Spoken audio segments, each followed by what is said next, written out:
My name is Rachel Majors. I am a digital marketing consultant with the Arkansas Small Business and Technology Development Center out of Fayetteville.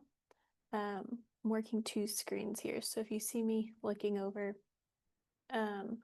today we will be talking about Google Business for small business owners. So optimizing your profile, little tips and tricks we have. Try to increase that foot traffic, make sure that consumers and Google knows what's going on with your business. So a few little housekeeping items. This webinar will be recorded and sent out to you after we wrap up today. And then in addition, just a little bit about ASBTDC. We are a business consulting center for all types of for-profit businesses, home-based to high-tech. And through our center, you can receive one-on-one confidential consulting, market research at no charge.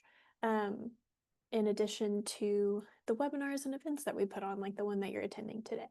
So if you'd like to learn more about our center, you can visit us at sbtdc.uark.edu or use our QR code there. Also, at any time, if you're having issues hearing me or seeing me or the screen goes out, the chat is enabled. I will try to hold most questions until the end when we have a Q&A, but send anything through the chat or Q&A at any time, and I will review them towards the end. Just a little bit about me before we get into the business of it all. I was born here. All my family is here. I moved around a lot as a kid, but have always been coming back to this area since I was about 8 years old. Moved back and have stayed ever since 2012. So from school to work, I live here with my husband and our 2 dogs, and we just love the Ozarks and everything that there is to it. I feel really grateful to be able to work with so many small business owners like you guys and also get to enjoy the beautiful area that we're in. So professionally, I've always had a focus on digital marketing. A lot of B2B experience. In addition to B2C, I've always kind of navigated into that back-end marketer role. So a lot of analytics, budget optimization, search engine optimization, POS. I really like the marketing tech side, and everything I advise my clients on is very organic. And how can we, look at the back end, understand trends, what's happening, make adjustments before we're ever spending money. And that just pairs really well with helping small businesses, because I think there's so many things that we can be doing with usually stretched budgets and limited resources and time and all these things that can really be beneficial. So let's get into managing your Google Business profile. So first, what is Google Business? It's an easy-to-use tool for businesses and organizations to manage their online presence across Google. So what we're talking about today is when you go put in dinner near me in Google, or you go to Google Maps, you start seeing those listings at the top of the page. Those are your Google Business listings versus your kind of organic search listings, which you start seeing under that depending on your view. So the profile allows you to manage your information that Google users find when they search for your business or products or services, either in Google Maps or search. And this is information like your hours, website, menu, photos, reviews, and street address. So it's a really great opportunity to inform your customers and potential customers, in addition to Google as a search engine. It's kind of one of their tools and sources for information that helps with your organic ranking for your website and other platforms as well. It's a great platform to interact with customers. So you can read and respond to reviews, add photos, updates, all these things that we'll get into today. And just a few stats here, like businesses that add photos to their business profiles receive 42% more requests for directions on Google Maps and 35% more clicks through their websites than businesses that don't. So really, it's not a platform that you have to be on all the time, keeping updated, but really gives you an idea of a way to give a great first impression, create some interest, as well as information. And then I really like, of course, the analytics part of it. So Google Business allows you to understand and expand your presence. There's really great insights of how people are viewing your profile. Is it desktop, mobile? How far are they traveling? So great data there just to understand, are people calling a lot? Are they accessing your website through this profile? Just gives you an idea of how people are interacting with your page as well, which is always helpful for benchmarking. So why Google Business? One, it's free. Anything we can sign up for that's free and beneficial works for me. And it's a great source for local SEO. So if you are a hyper local company, you serve Northwest Arkansas, this is a great source for you. It's often quicker and easier to optimize than your website to be found by customers. So I do like that. It's a great source for SEO, and that's a different webinar for a different day. But this is your local SEO and making sure you can be found. That kind of serves as this profile of up-to-date information for people looking for you, whether they're here, whether they're out of state and they're looking for something. You might be the closest person to them that offers something, depending on your service in your areas. It's also just such an important platform to keep up to date now with the amount of traffic that we're having in NWA for people moving here for jobs and tourism, game days, the U of A. So really think about that as well. I think it was easy, 10 years ago to think about our smaller community in Northwest Arkansas as this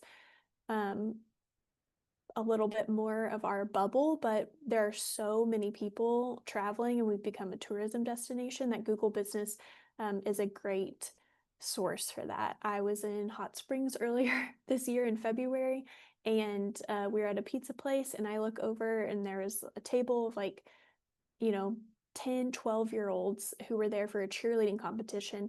They were on Google Maps on their phones looking for ice cream places near them so they could show their parents that they could just walk down the street to one. And that was really eye-opening too, is that you think who's using these platforms, and the ages and the demographics, and your customers can kind of surprise you in the way that all different people are using the platform. Also a great profile to drive people to your website. It's easy, the button's right there. It's often one of the first interactions someone sees in a Google search. Allows you to gather your customer reviews, which is very important. We'll get into that later. Great and quick platform to update hours, changes, and more. So you have to close the shop early at 3 to go pick your kid up, they're sick. Snow days, holiday hours, anything like that. Google Business should be that main source of truth and create that platform that customers know they can rely on. You can update your menus, product services, makes it easy to view, but also informs the search engine. And so the search engine can start making informed decisions in the back end of when to serve your profile, and when to start linking based on the algorithm. Allows you to post those photos and post updates. And I just kind of think of it as a secondary website or an additional social media platform. It does not need daily maintenance, but it's definitely something that should be in your list of if I need to go inform people of this on my website and social, I need to update Google Business as well. An easy thing too is it connects to Bing Places, which most people are like, why does this matter? Bing is the native browser for a lot of PC computers, Microsoft computers, so some people never change their search engine. It can be the native browser on some phones. So depending on that, Bing is still a valid search engine, and Google Business connects directly into it and keeps that information flowing back and forth. So how do we get started? If you don't already have a profile or you haven't verified it, you'll get this deck after as well, which will have all of these links in it. So you just go to business.google.com/create and either claim your profile or set one up and verify it. As of March of this year, Google Business moved to a video verification. And so that should help with some ease in alerting you if updates are needed for resubmission. I have kind of seen some back and forth on this online. So if you are having any issues with it, With the video verification, there are a little bit stricter guidelines, but I have found for the Google Business like documentation to be pretty specific in what they're looking for, and I'll be sure to include that link in our follow-up email as well. But I think that is really important if you haven't verified your account or you have tried with the video and you're getting some feedback that they're not able to accept it. Might be good to review those guidelines and just understand what a successful video verification looks like. You do not have to have a physical location for a Google Business profile, and you can choose not to show the address if you prefer. Upon setup, you do need to put an address in. That just verifies that you are a business owner and you are not creating a fake profile or something.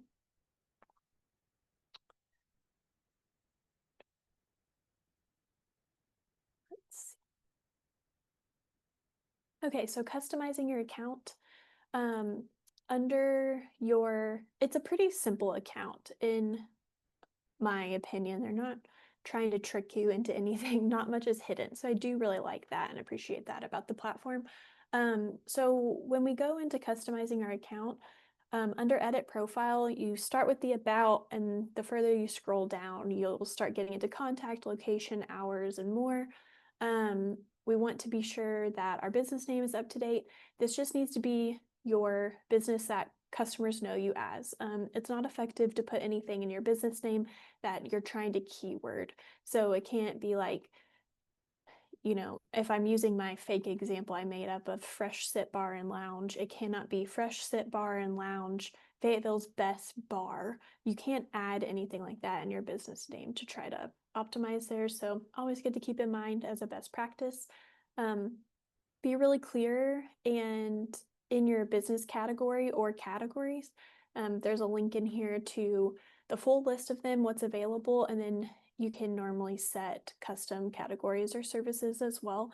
We want to make sure that we are choosing categories that are representative of our business and services or products and offerings, and just make sure it's the best one where you are getting put against other companies similar to you versus choosing the wrong categories. So when I'm doing client reviews, sometimes, we'll go look at this and find a different category that the user might actually be looking for.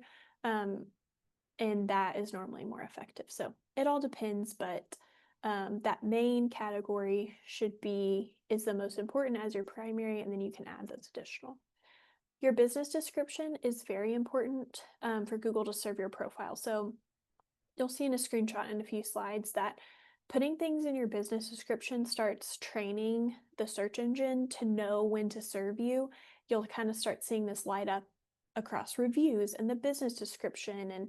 And this is where you can put some of your keywords in for offerings, trends, patio seating, location, happy hour, service products, things that customers will be searching for, and that will differentiate you while still feeling really natural and like you're making a connection with your potential customer. So an example of this is a made up thing. Fresh Sit Bar and Lounge in downtown Fayetteville is downtown Fayetteville's go-to bar for handcrafted cocktails and specialty mocktails, in addition to a great selection of craft beer and natural wine. Enjoy our spacious outdoor patio with views of downtown, perfect for relaxing with friends. Daily happy hour specials from 4 to 6 p.m. featuring discounted signature drinks. See you soon. So in there, you can start seeing those keywordings of downtown Fayetteville, bar, cocktails, mocktails, beer, wine, outdoor patio, daily happy hour. So that informs your user and your search engine. In addition, we want to make sure that our services, website link, location and service areas, hours and special hours, social media profiles, and photos are up to date. Photos also includes your logo, and so that's important. It just helps people connect with your account and make sure that it kind of lights our brains up of like, oh yeah, that's the one I'm looking for, that's the account.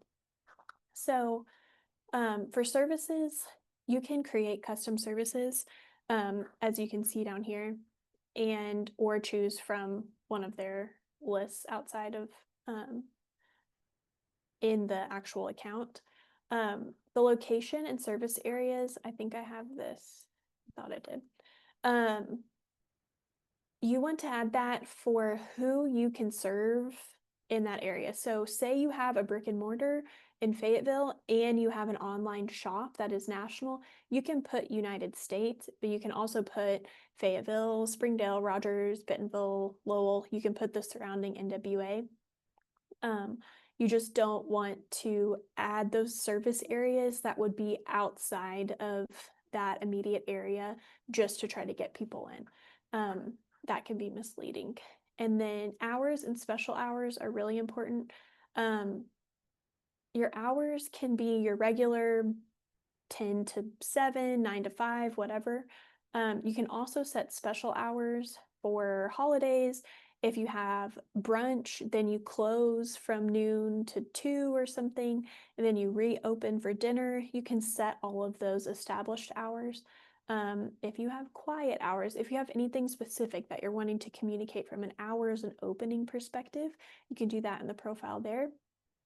The social media profiles is pretty easy and straightforward.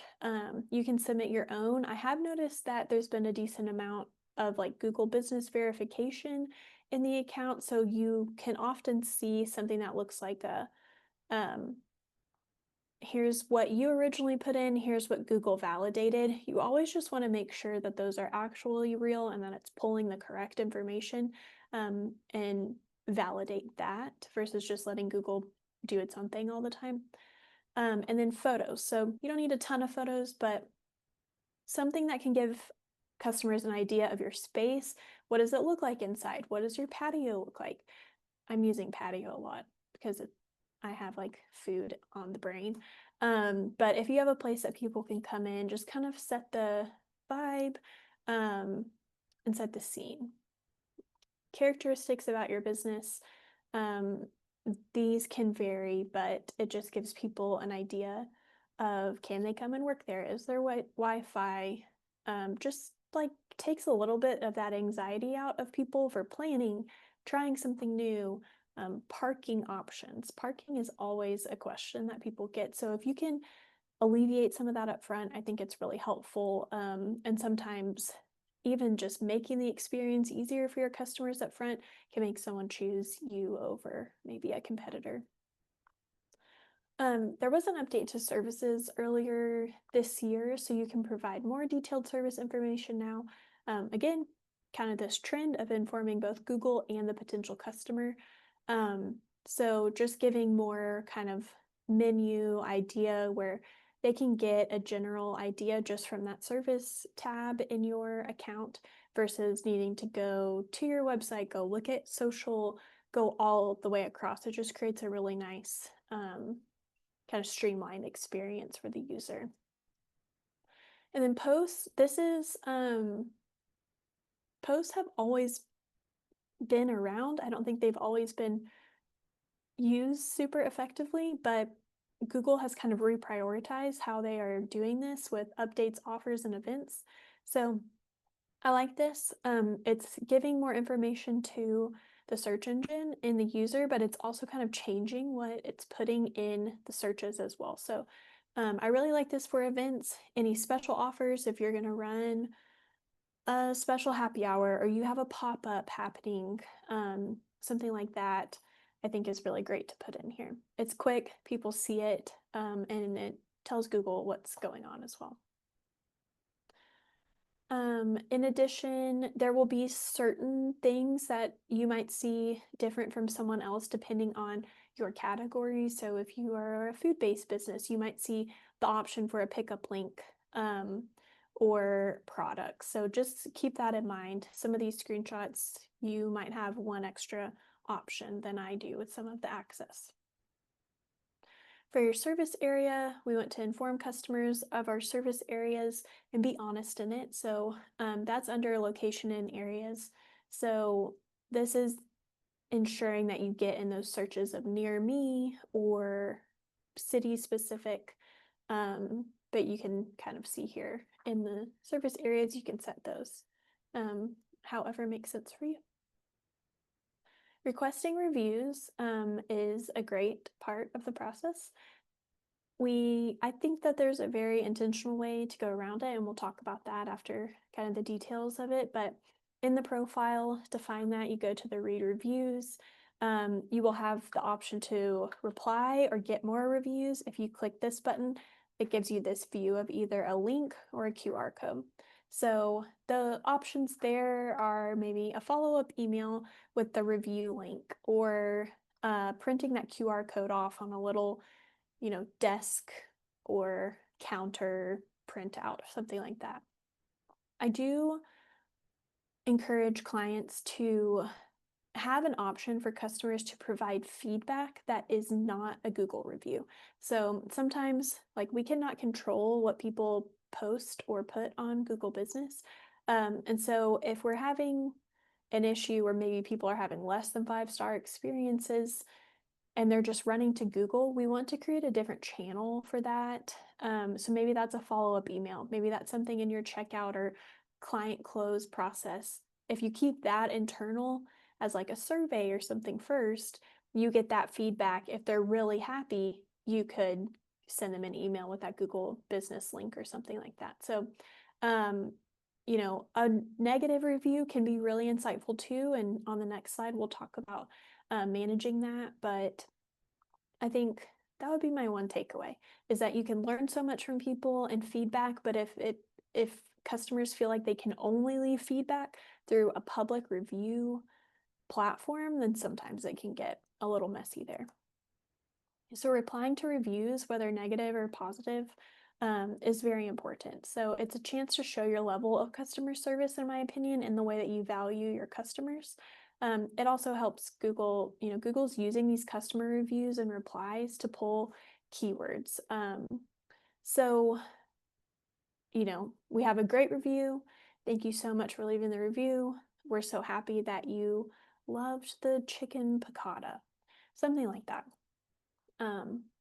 I always do this webinar around lunch, and you can tell.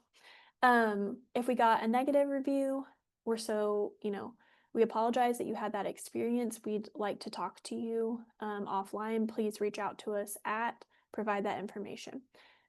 Some people also have the experience of maybe getting spammed or seeing reviews from people that they've never had as a customer.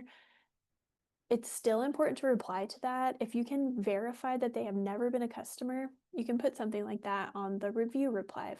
Hi, we're sorry you feel you had this experience. We cannot find you in our client or customer records at all. Reach out to us at XYZ if you'd like to take this offline, and then you can go report that. But sometimes that reply helps Google to realize that you're taking the action, you're active in the account. Kind of creates this 360 example, while also informing people who are looking at your reviews that that person didn't actually go there. But they can see like a 1-star, 2-star, and still make a decision of like, okay, outside of that, everyone else's experience has been positive. This is the place I want to go. This is someone I want to hire, a service I want to use. You can manage multiple locations in Google Business. This is sometimes a little tricky to set up, but they do have a resource to walk you through managing several different locations, if that is something that you need to do. So for Google Business Performance, this is the analytics I talked about at the beginning. Just nice to know how people are viewing the profile. If you start seeing that a ton of people are coming in through Google search on mobile, but maybe your website isn't mobile friendly, or you start seeing really low engagement rates through Google Analytics or something, that can be a good indicator that maybe you need to make some improvements on your website because your users are really mobile heavy when they're researching. You can also see search breakdowns of the keywords people are using to find your Google Business profile. This can sometimes provide good information that we might want to include in our business descriptions or services or categories. How are people perceiving our business? Or maybe they're hearing about it in the market somewhere, you're getting great word of mouth traffic, and you're starting to see some of that reflected in the keywords people are using. Okay, a few tools that we can use for understanding keywords that are helpful for optimizing Google Business. This is kind of like local SEO light version. First, it's always good to start with competitor research, and just kind of inventory how your competitors are positioning themselves online. So, just Google what you think you should be showing up as or how you want to show up and see who's showing up next to you. You'll start seeing some things that I think are helpful just for positioning. So you can see in this listing, it's pulling up, I'm searching bakery, Fayetteville, Arkansas. It's pulling up a review here that says bakery in it, even though Cronuts Donuts is showing up as a donut store. Um, Great American Cookies, standby known for cookies and brownies. This is kind of a statement by Google Business from information that it's gathered. So through this whole presentation, how I've said, inform the search engine and your user, this is what I'm talking about, because it starts making its own little statements and how it wants to serve things to you or your customers.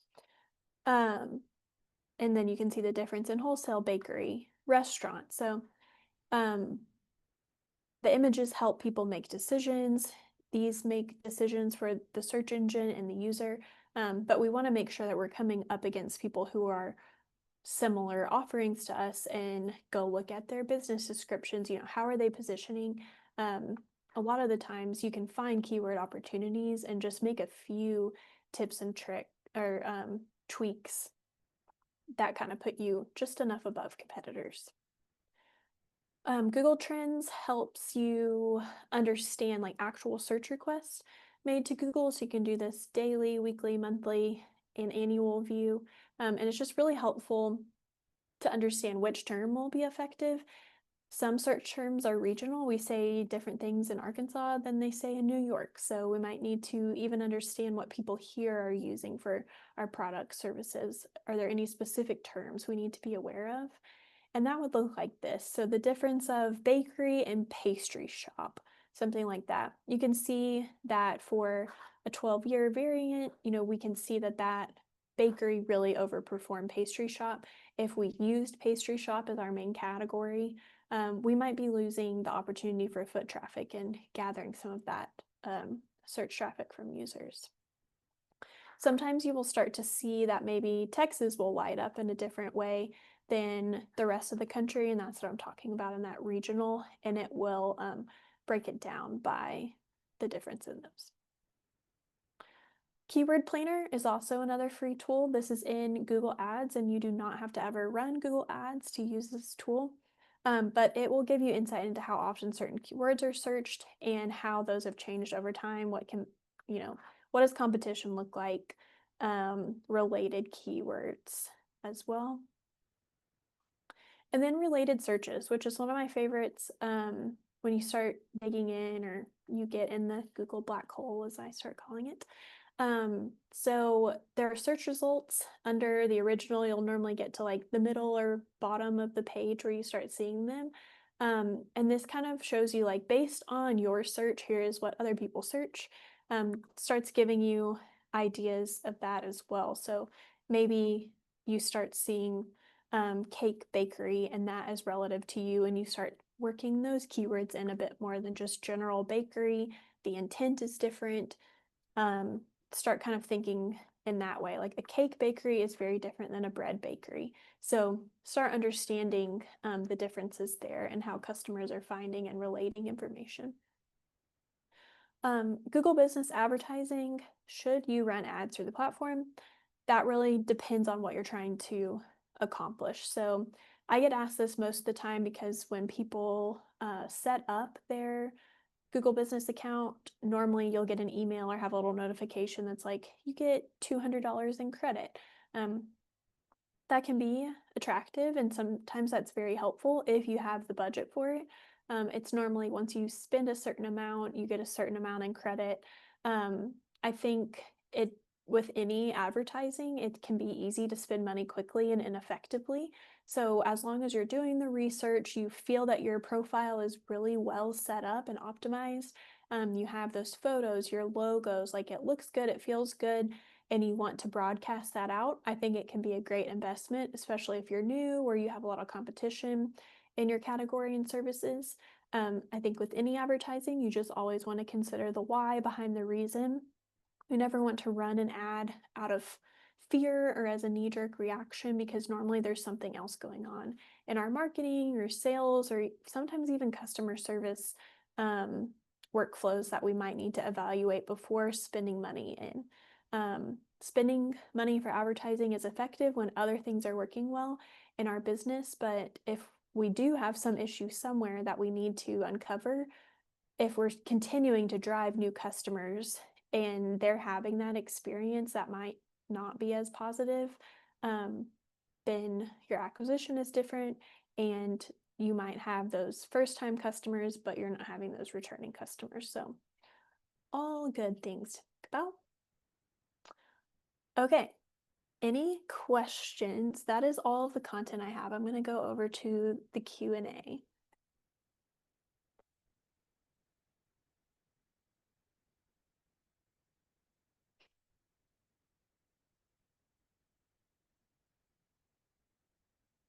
Yes, so we had a question that also got answered. So you can now set the opening date of your, sorry, the question was, can you create a coming soon profile on Google Business? I'm planning to open a business in the next few months. I'd like to drive traffic to the website so I can start lining up jobs when the shop is fully outfitted and ready to go. And yes, you can add your opening date now, which can be really informative, again, for the search engine and user.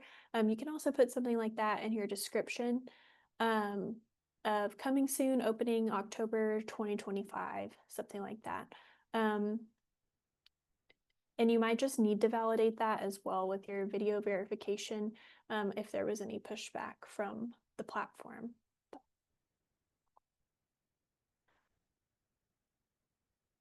That is all I'm seeing in the Q&A. I'll give everyone a minute or so if you feel there's anything I didn't cover.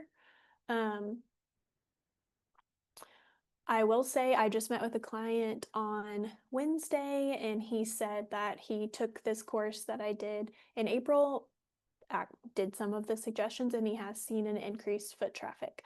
So that was exciting to hear, but also really just shows the opportunity of not ignoring some of these platforms that can be really beneficial to us. It doesn't take a lot of time. It's not something that you have to, spend hours and hours mapping out, but just having some intention behind it, and understanding how you want to be found and how customers are finding you really has a lot of value.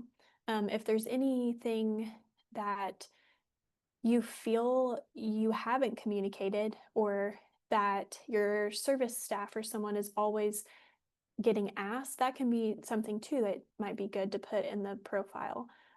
Answer some of those questions up front, but in a natural way, again, for the search engine and the user.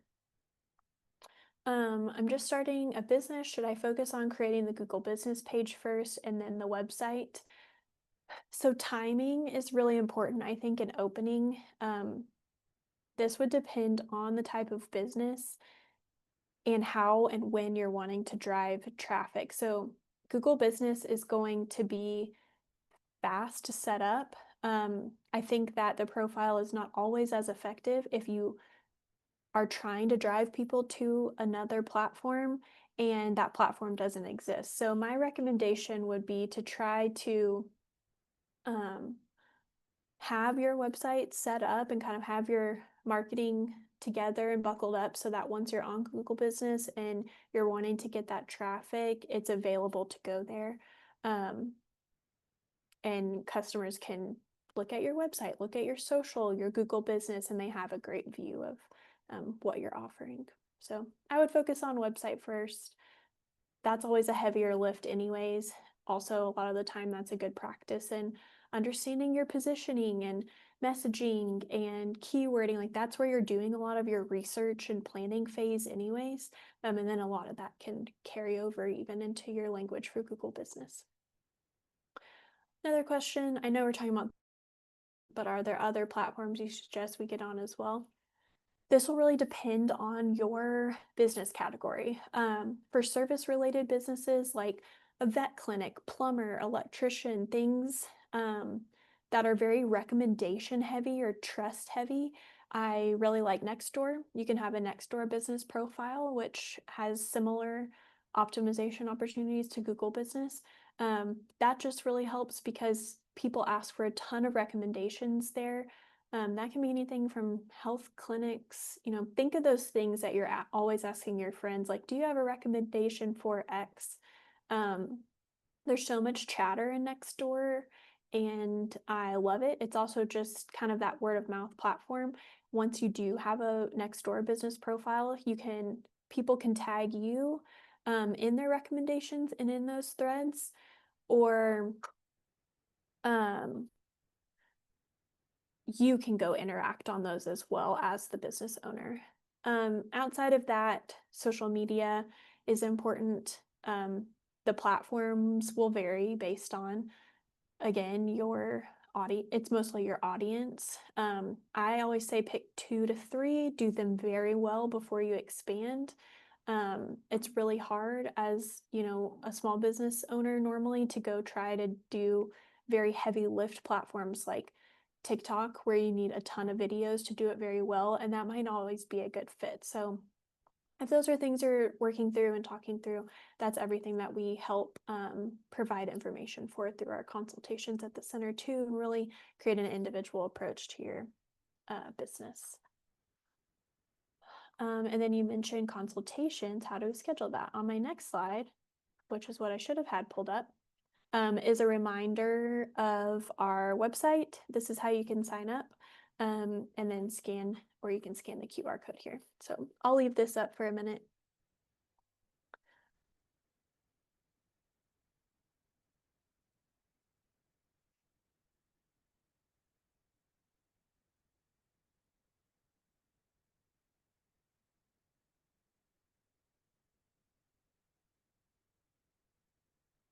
Okay. I have answered everything in the chat and Q&A so far. I can give everyone a few more seconds if there's anything on your mind. And if not, I will let you guys go a little bit early. Once again, you will get this meeting recording and the deck as well. There might be a bit of delay with some out of office and scheduling, but we will get it to you next week for sure.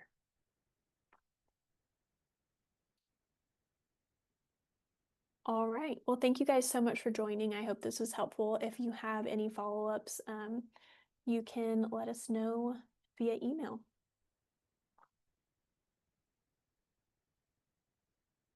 I'm going to close us out. Thank you guys. Bye.